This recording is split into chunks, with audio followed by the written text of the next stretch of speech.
For 17 years, I believed I had built a family. I gave my time, my loyalty, my life to a home I thought was mine. I raised a child who wasn't mine by blood, stood by a woman I loved, and ignored the quiet signs that something was breaking. I never imagined it would all collapse because of one lie, or that I'd be the one pushed out as if I never belonged at all. Before we begin, please share in the comments where you're listening to my story from and what time it is for you right now. The sheriff's cruiser was parked at the curb as if it had always belonged there, like it had every right to be. Susan stood frozen on the front steps in that same washed-out blue robe she wore every Sunday morning. Only this time her hands were trembling so violently the loose sleeves shook with them. Behind her was Kara, half hidden, peering over Susan's shoulder the way a guilty child does after being caught. Except she wasn't a child. She was 32, and she had just shattered my life. Across the street, Mrs. Gladys Meyer had her curtain pulled back exactly 2 inches. She wasn't the only one watching. 2 more neighbors hovered in their windows, pretending not to stare. On a street like ours, nothing went unnoticed. Not a tipped trash can, and definitely not a sheriff walking up to a house in broad daylight, a folder tucked under his arm. The sheriff didn't raise his voice. He didn't have to. "Ma'am," he said evenly, like he was reading tomorrow's forecast, "this property is legally owned by Mark Ellison. You'll need to vacate the premises." Susan's mouth fell open. No words came out, just empty air, like the wind had been knocked straight out of her chest. Kara let out a small, broken sound, somewhere between a sob and a protest. "That's not," Susan tried to say, but the sentence died halfway. Her mascara was already smearing. She looked at me then, really looked, as if waiting for me to step in and fix it, to blink and make it disappear. The way I always had when Kara was younger, when something was broken, when a lie needed covering. For 17 years I had done exactly that, but not today. I stood on the sidewalk, hands buried deep in the pockets of my work jacket, feeling every stare pressing into my back. The cold air carried the smell of damp leaves and earth, mixed with the faint sweetness of someone's dryer sheets drifting down the block. The porch light was off, but I could still see it in my mind. The bulb I replaced just last month, standing on a ladder that wobbled under my feet. Susan had held it steady with one hand, coffee in the other, telling me, "Careful, Mark," like she still cared. Then the sheriff turned slightly toward Paige. "This order is effective immediately," he said. "If you refuse, you may be removed." Susan's eyes finally found mine. I expected anger. I expected her to spit one more ugly line, the kind you can't ever take back. Instead, she looked lost, like she'd walked into a room she'd lived in for years and suddenly couldn't recognize where the light switch was. And I felt it, that old familiar pull, the urge to soften, the urge to make it easier for her. Then I remembered her voice just 3 weeks earlier, sharp as broken glass. "Get out! You don't belong here anymore." So I didn't move. I didn't rescue anyone. I just breathed slow and steady the way Diane Keller told me to. And when the sheriff paused, I said it plain. "I didn't come to argue," I told him. "I came to take my life back." There was a silence so thick it felt like snow. And that silence right there on my front lawn with the whole street watching was the first time I realized I might survive what they did to me. Because 3 hours after Susan threw me out in a storm over a lie Kara invented, the police called my name. And that was only the beginning.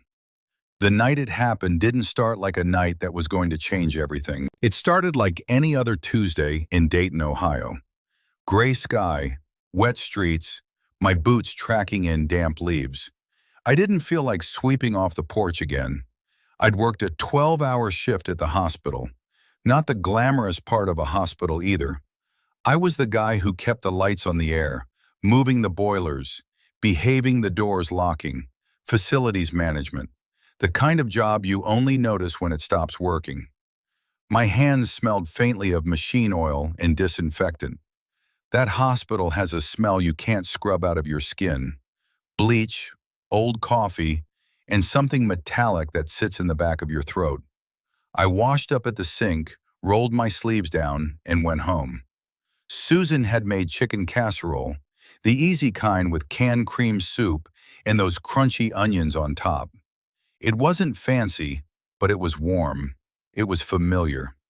We ate at the table that had a little wobble in the back left leg, the one I kept meaning to fix. The TV was on low in the living room. Local news, a car dealership ad, then some weather guy warning about the storm rolling in from the west. Kara showed up late like she always did, letting the screen door slap behind her. She didn't knock. She never knocked. She lived with us off and on since her 20s, drifting in when she needed to get back on her feet, drifting out when she met someone new or got tired of rules. She was wearing leggings and a sweatshirt with a college logo she never attended. Her hair was pulled up in a messy bun. She smelled like fruity vape and cheap vanilla perfume. "Hey," Susan said, forcing cheer into her voice. "We saved you some." Kara slid into the chair, eyes already on her phone. "Thanks," she mumbled. I didn't say much. After 17 years with Susan, I'd learned there were two kinds of nights. Nights you talked, and nights you kept your head down. Kara had a mood to her, a tightness like a rubber band wound too far. Susan asked her how work was going. Kara sighed dramatically like a teenager. "Fine," she said. "Whatever." That's Carrera's favorite word, whatever. It means don't ask me questions. Don't expect anything from me. Don't make me feel like I owe you. I took my plate to the sink and started rinsing it. The casserole dish sat on the counter, still steaming a little. The rain had started tapping at the window above the sink, soft at first, then steadier. Susan wiped the table. Kara scrolled. The TV droned on about a new donut place opening near the highway. And then, out of nowhere, Kara's phone made a little ding sound. She froze. Her thumb stopped moving. I watched her face change in a way that made the hair on my arms lift. Her eyes widened and her lips parted as if she'd seen a ghost. Then she looked up at Susan. "Mom," she said, and her voice went thin, almost trembling. "Can I talk to you, like, right now?" Susan glanced at me, then back at Kara. "Sure, what is it?" Kara stood up, phone clutched in her hand like evidence. She didn't go to her room. She didn't ask for privacy. She walked right into the kitchen where I stood at the sink, water running. Susan followed her, and Kara pointed at me. "It's him," she said. I blinked. "What?" Kara held the phone out towards Susan, but she angled it so I couldn't see. I knew something was off. I knew it. And now I have proof. Susan's eyebrows pinched together. "Kara, what are you talking about?" Kara swallowed, then took a shaky breath like she was about to confess something brave. "He's been messing with my stuff," she said. "My accounts, my money." My stomach dropped so fast it felt like I'd missed a step on the stairs. "What are you saying?" Kara's eyes flicked to me. There was something in them, cold calculation buried under fake fear. "I'm saying," she continued, "I checked my email, and there are login-ins from this house from here. I didn't do it, and I found messages." Susan's face went pale. "Messages?" Kara nodded fast, threatening messages like he's watching me, like he's unstable. That word hit me like a slap. Unstable. The kind of word that turns you into a problem instead of a person. I turned off the water and faced them fully. "Susan, that's not true. I haven't touched Kara's accounts. I don't even know her passwords." Kara let out a little laugh that wasn't funny. "Of course you'd say that." Susan's eyes darted between us. "Mark, why would Kara make that up?" My mouth opened and nothing came out at first, because I had a lot of answers, and none of them would sound good. Because Kara made things up all the time. She made up excuses. She made up stories. She made up a version of herself where she was always the victim and everyone else was the villain. But I'd never seen her go from my throat like this. "I don't know," I said, and my voice sounded tired. "But it's not true."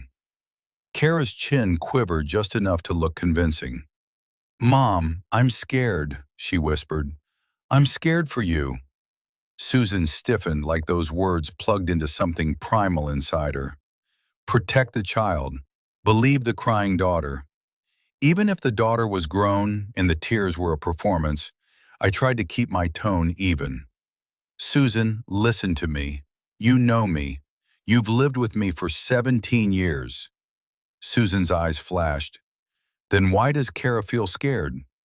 "Because she's manipulating you," I blurted before I could stop myself. Kara gasped like I'd punched her. "See? See how he talks? That's what I mean." Susan took a step toward me, and I saw something in her face I'd never seen directed at me before. Not just anger, not just hurt, it was disgust.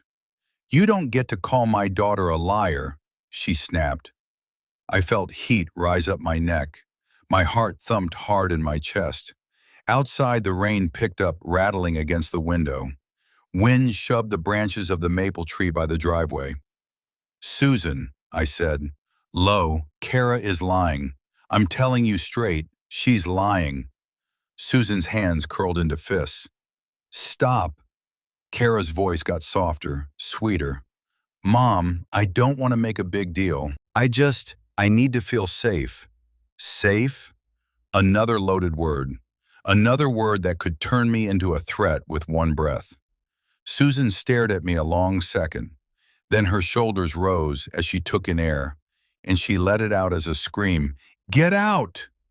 The sound bounced off the cabinets, off the refrigerator, off the tile floor I'd mopped last weekend. It didn't sound like my wife. It sounded like a stranger living in her body.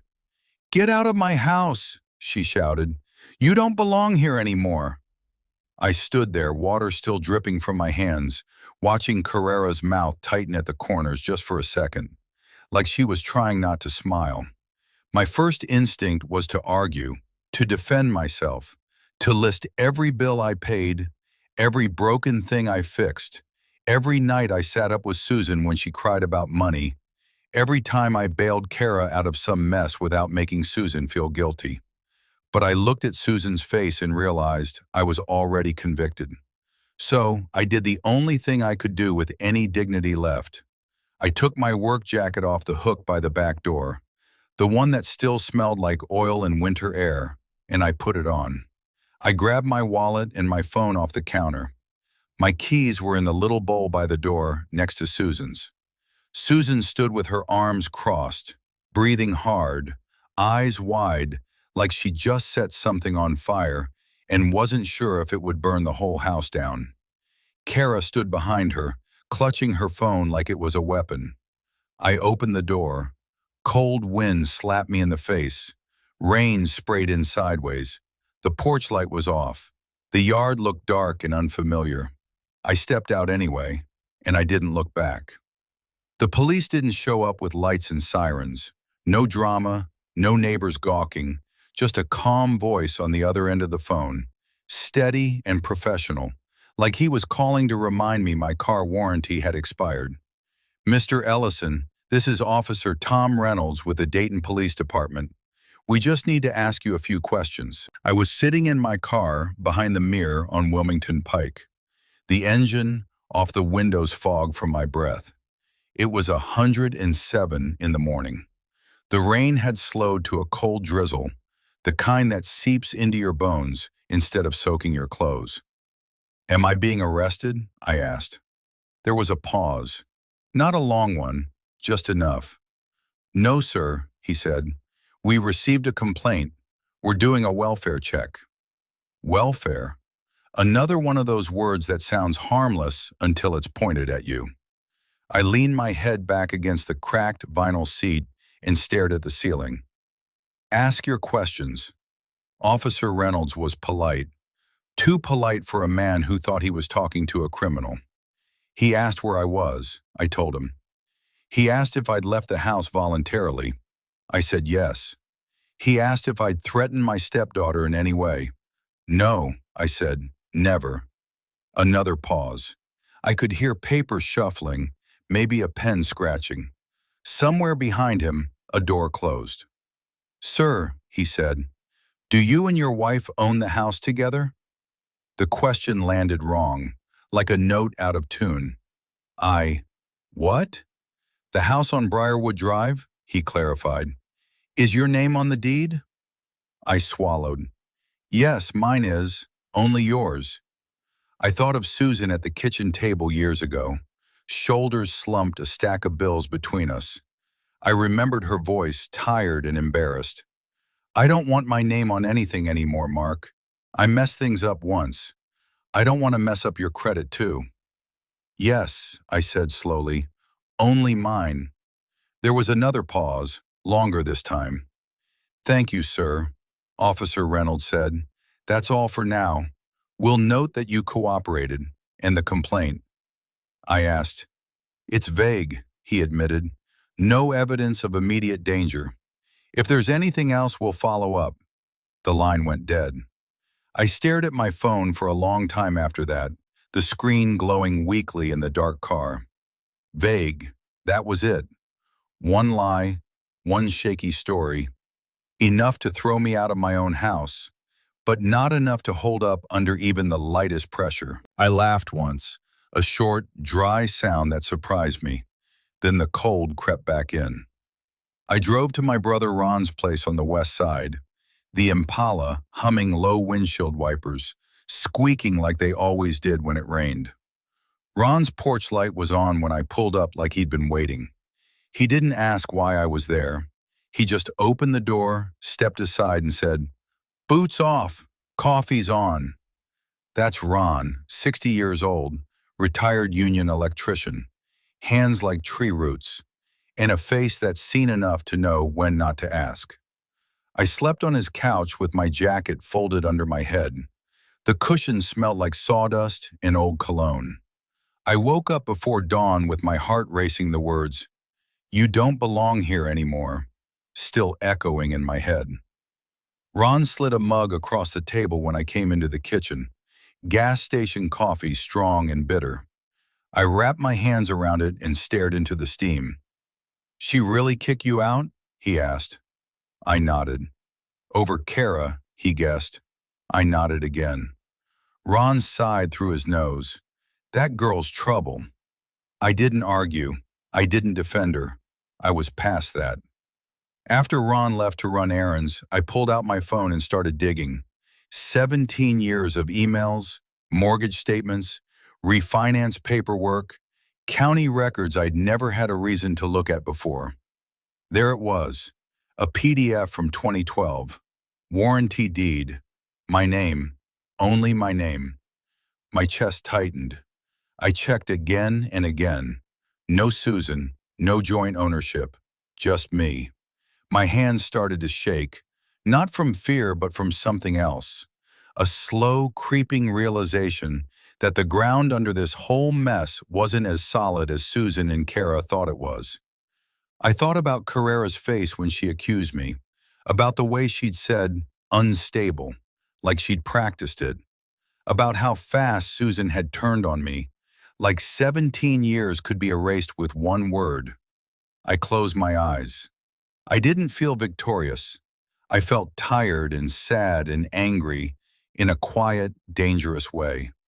But for the first time since Susan screamed at me to get out, I felt something else too. Leverage. I picked up my phone and searched for a local attorney. Nothing flashy, no billboards, just a name that kept popping up in reviews. Diane Keller. I stared at her number for a long moment before dialing. Diane Keller's office sat above a barber shop on a quiet side street downtown. The kind of place you drive past 100 times without noticing. No flashy sign, just her name in plain black letters on frosted glass, and a narrow stairway that smelled faintly of old paper and lemon cleaner. She was in her late 40s, maybe early 50s, hair pulled back, tight reading glasses hanging from a chain around her neck. Her handshake was firm, but not performative. She didn't waste time with sympathy, and I appreciated that. Start from the beginning, she said, clicking a pen, and don't skip the boring parts. The boring parts are usually where the truth lives. So, I told her everything. The casserole, the rain, Kara's voice turning soft and scared like a switch had flipped, Susan's scream, the police call. I told her about the refinance, about Susan's bankruptcy, about the deed with only my name on it. Diane listened without interrupting, nodding now and then, her pen scratching notes. When I finished, she leaned back and exhaled slowly. Okay, she said, first things first, you did the right thing by leaving. I frowned. I lost my house. She shook her head. No, you lost access to it. Big difference. She slid the deed copy across the desk toward me. This house is legally yours. Sole ownership. That gives you options, but if you rush in angry, you'll blow half of them. I stared at the paper. My name looked strange there, like it belonged to someone else. So, what do I do? Diane met my eyes. You don't confront. You don't explain. You don't text. You don't post. You document. And you wait. Waiting had never been my strength. I'd spent my whole life fixing things when they broke. Leaky pipes, jammed doors, broken marriages. But this wasn't something I could fix with a wrench and a long night. Over the next week, I learned a new kind of patience. I stayed at Ron's place, sleeping on the couch, showering at odd hours so I wouldn't get in his way. Every morning, I drove past my own house on Briarwood Drive on my way to work. I didn't stop. I didn't slow down, but I looked. Susan's car was still there. Kara's too. Lights on late. Music, sometimes bass, thumping through the walls.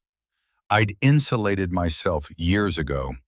Once I saw Kara on the porch laughing into her phone, cigarette smoke curling around her head like she didn't have a care in the world. At work, I messed up a maintenance schedule and caught hell from my supervisor. I forgot my lunch in the break room fridge and didn't notice until the end of my shift. I felt off, like a man walking around without his skin. At night, I replayed the scene in my head. Kara's accusation, Susan's face. I kept thinking I'd missed something, some earlier warning sign I'd ignored. Then Diane called Mark. She said, I ran a credit check with your permission. There's something you need to see. We met again that afternoon. She turned her monitor toward me and scrolled. Kara had been busy. Store credit cards, a phone account, a small personal loan, all tied to my address. Some overdue, some maxed out. I didn't open these, I said, my jaw tight. I know, Diane replied, but here's the thing. These don't just explain her lie, they explain her timing. My stomach sank. Explain. If you move back in, she said, or if you started asking questions, she risked exposure. So she reframed you as the threat. I thought of the way Kara had looked at me across the kitchen, the fear that had seemed staged. She didn't want me gone, I said quietly. She needed me gone. Diane nodded. Exactly. The realization didn't bring relief. It brought a different kind of hurt, one that settled deep like damp in your bones. Susan still hadn't called. Not once. No apology, no questions, just silence. Then late one night, my phone buzzed. Susan. The message was short. We need to talk. I stared at it until the screen dimmed. Then I set the phone face down and went to bed. The next day, Diane walked me through the next steps. Filing for exclusive occupancy, preparing notice, documenting every interaction, screenshots of Carrera's social media posts about toxic men, and protecting family. Copies of the lock change receipt Susan had emailed to herself without realizing I still had access to the shared account. Do not respond, Diane reminded me. Silence is not weakness, it's strategy. One afternoon, while I was at Ron's kitchen table sorting papers, Susan called again. This time I answered. "Mark," she said, and her voice sounded normal. Too normal. "We need money." I closed my eyes for what I asked. "Things are tight," she said. "You know how it is. Kara's been under a lot of stress." I almost laughed. Almost. "I'll have my lawyer contact you," I said. There was a sharp intake of breath. "Your lawyer?" "Yes." She hung up without another word. That night, I sat alone in my car outside Ron's place, the engine idling, the radio low. An old country song came on, one Susan used to hum while folding laundry. I turned it off. For the first time since this started, I didn't feel like a man waiting to be rescued. I felt like a man standing on the edge of something irreversible. My phone buzzed again. A text from Diane. "Do you still have your spare keys in the garage code?" "Yes," I typed back. There was a pause. "Good," she replied. "Don't use them. Not yet." I leaned back in the seat, staring up at the dark Ohio sky, and understood what she meant. This wasn't about getting back in. It was about letting the truth walk in on its own. Susan didn't call again for a while.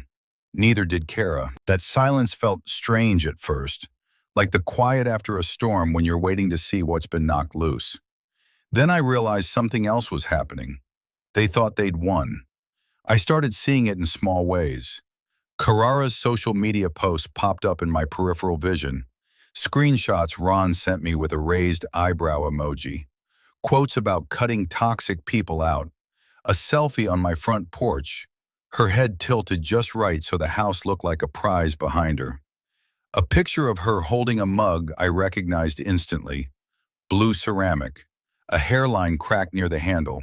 I bought that mug in Nashville in 2010. Susan and I had gone down for a week and stayed in a cheap hotel near the river.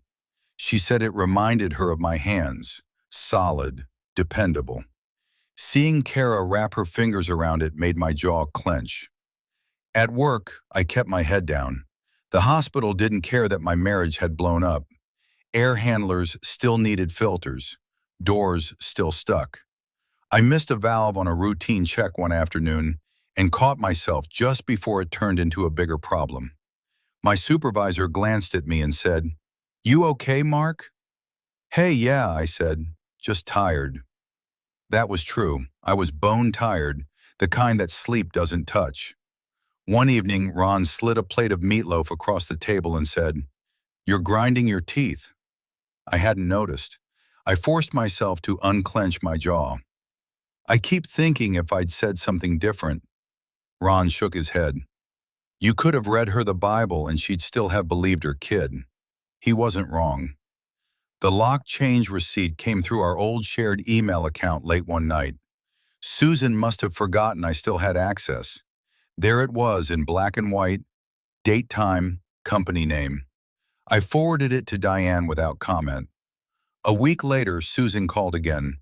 I let it ring twice before answering. "Mark," she said, no apology, no warmth. "We need to straighten some things out." Her tone was businesslike, like we were co-workers who'd had a disagreement over scheduling. "I've asked my lawyer to handle communications," I said. She scoffed. "A lawyer over this?" "This," I repeated calmly, "is exactly why there was a pause." I could hear Kara in the background, her voice low but sharp. Susan turned away from the phone, muttering something I couldn't make out. Then Susan came back on the line. "Kara's under a lot of stress. Bills, car trouble. You know how things add up." I looked out the windshield at Ron's driveway. Cracked concrete I'd helped patch years ago. "I'm sure they do," so Susan continued. "We thought maybe you could help out, just until things settle." There it was. Not guilt, not regret. An invoice. "I won't be sending money," I said. Susan inhaled sharply. "After everything we've been through." "Yes," I said, "after everything." She hung up. That night, Diane emailed me a draft notice. Formal language, dry, precise. It felt strange seeing my life reduced to paragraphs and bullet points, but there was comfort in it too. Paper doesn't lie. Paper doesn't shout. We filed for exclusive occupancy and scheduled service through the sheriff's office. Diane warned me it wouldn't be immediate. There were steps, notices, timelines. Let them keep thinking they're safe, she said.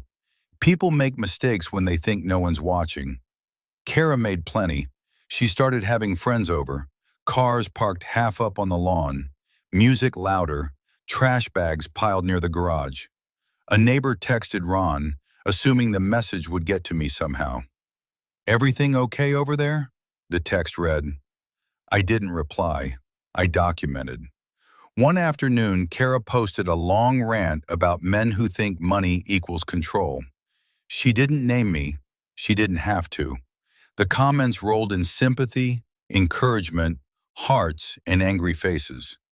Diane saved every screenshot. I tried not to watch too closely. It wasn't good for me. But sometimes, late at night, I'd sit in my car with the engine off and look at the house from down the block. Lights on, shadows moving. My house occupied by people who thought I was gone for good.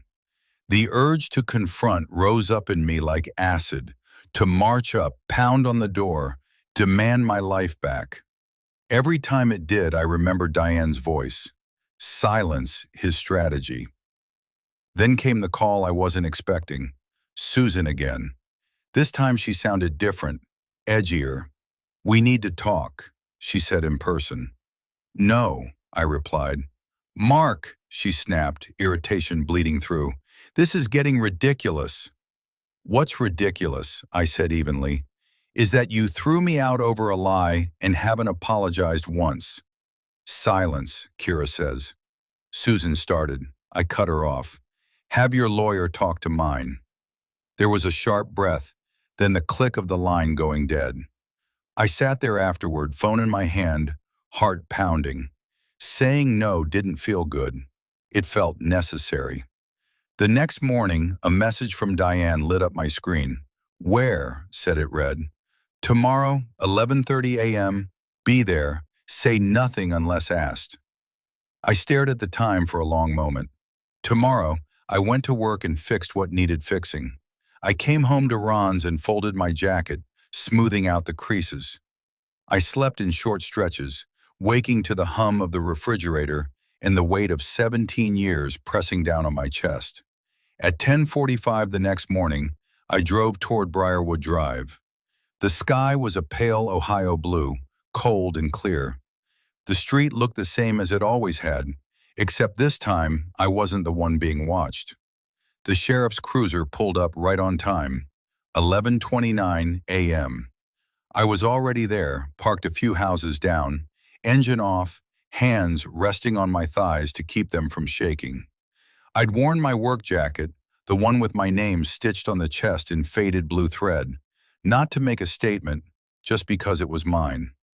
The cruiser stopped in front of the house like it had done it 100 times before. No lights, no siren, just tires on pavement and a door opening with a solid, final thud. Susan opened the front door before the sheriff even reached the steps. She must have been watching through the blinds. She wore jeans and a sweater this time, hair pulled back too tight. She looked smaller than I remembered, tired. Kara appeared behind her barefoot arms, folded face already set in that familiar mix of defiance and wounded innocence. Across the street, curtains moved. Mrs. Gladys Meyer stood at her living room window, hands on her hips. She lived on that block longer than anyone. If something happened on Briarwood Drive, Gladys knew. The sheriff spoke first, calm, measured. "Ma'am," he said, "I'm here to serve notice." Susan blinked. "Notice of what?" He opened the folder. "This property is legally owned by Mark Ellison." He reads, "Sole ownership. You and any other occupants are required to vacate the premises in accordance with this order." Kara laughed, a short, sharp sound. "That's not possible." The sheriff didn't look at her. "Miss, this doesn't require your agreement." Susan's face drained of color. "There must be a mistake," she said. "My husband—" The sheriff lifted his eyes. "Your name is not on the deed." Silence fell hard. I saw it ripple down the block. A neighbor stepped out onto her porch. Another pretended to check the mail. Mrs. Gladys leaned closer to the glass. Kara's confidence cracked. "No," she said. "Mom, tell him. Tell him he's wrong." Susan's mouth opened, closed. She looked at the sheriff, then finally she looked at me. I stepped forward, then slow and deliberate. Every footstep felt heavy, like I was walking through mud. "I didn't come to argue," I said. "I came to take my life back." The words landed and stayed there. Carrera's eyes filled with tears instantly. She turned to the sheriff, voice trembling. "Officer, I don't feel safe. He's always been unstable." There it was again. That word. The sheriff glanced at her, then back at his paperwork. "That allegation is noted," he said. "Neutral. It doesn't change the order." Carrera's shoulders shook. She cried louder now, the kind of cry meant to draw attention, to pull sympathy out of thin air. No one moved to comfort her. Susan swayed slightly, like she might sit down on the porch steps. "Mark," she whispered, "we can talk about this." I shook my head once. We had 17 years to talk. The sheriff cleared his throat. "You'll be given time to gather personal belongings. Any resistance will be documented." Mrs. Gladys opened her front door and leaned out. "Well," she said loudly, "I always wondered how Kara afforded all that new stuff." Kara snapped her head toward the sound flashing through her tears. The sheriff turned another page. "There are also pending inquiries related to financial activity connected to this address," he said. "You may be contacted regarding that separately." Kara went very still. Susan looked between us, understanding, dawning too late. She pressed a hand to her mouth. I didn't feel triumphant. I felt empty, clean, like a wound that had finally stopped bleeding. As the sheriff stepped back toward his cruiser, I looked at the house one last time. The porch, the door, the windows. I'd replaced myself after a storm years ago. It wasn't victory. It was closure. I didn't go inside after they left. I stood on the sidewalk for a minute longer, hands still in my jacket pockets, listening to the quiet settle back over Briarwood Drive. The neighbors drifted away, one by one. Curtains closed. A mailbox clanged shut. Life moved on the way it always does, even after something breaks. Susan didn't say another word.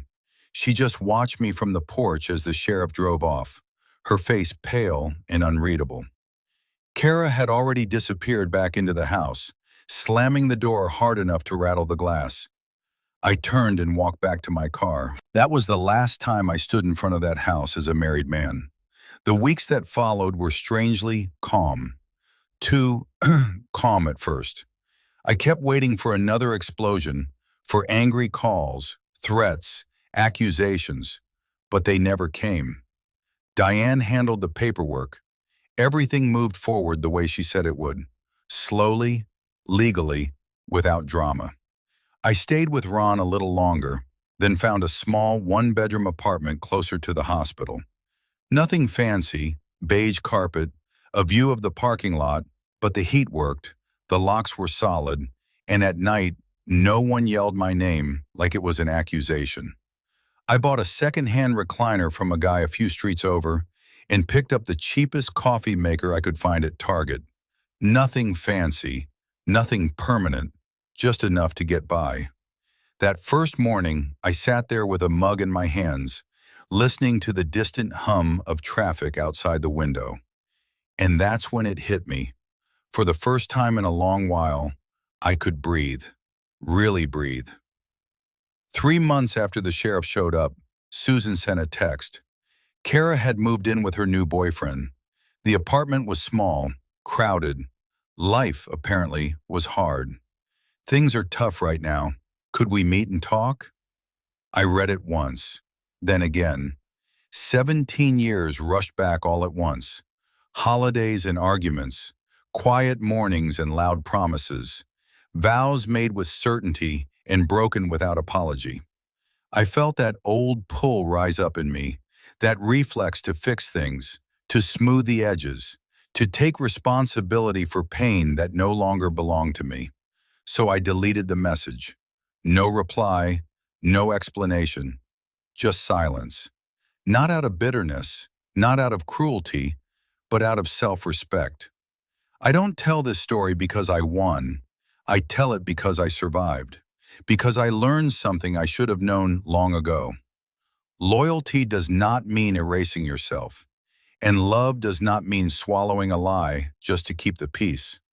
I didn't get revenge by shouting. I didn't humiliate anyone with my hands or my words. I let the truth do what anger never could. I stepped back. I stayed quiet. And I let the paperwork speak louder than rage ever would. And if you're listening to this and it feels uncomfortably familiar, if you've ever been blamed, discarded, or made to feel invisible after giving someone your best years, hear this. Walking away isn't losing.